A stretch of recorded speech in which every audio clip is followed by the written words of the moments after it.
గౌరవ ప్రధానమంత్రి గారు ఈ నెల 16వ తారీఖున కర్నూలు జిల్లా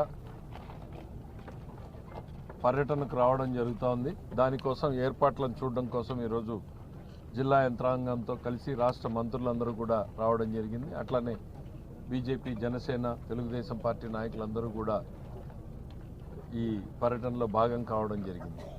ప్రధానంగా దేశవ్యాప్తంగా జీఎస్టీలో అనేక మార్పులు తీసుకొచ్చి రిఫార్మ్స్ ద్వారా పేదవాళ్ళకి దాదాపు 2 లక్షల కోట్ల రూపాయల భారాన్ని తగ్గించడం జరిగింది. అంటే నిత్యావసర వస్తువుల ధరలని తగ్గించే దిశగా కూటమి ప్రభుత్వం చేసినటువంటి అతిపెద్ద చర్య.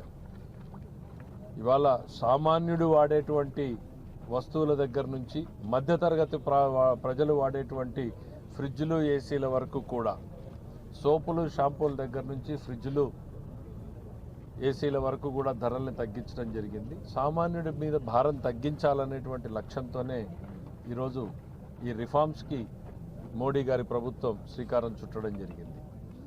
ఇది ఈరోజు ఒక పథకం ఏదైనా ఇస్తే, ఈరోజు తల్లికి వందనం ఇస్తే 64 లక్షల మంది కుటుంబాలు, లేకపోతే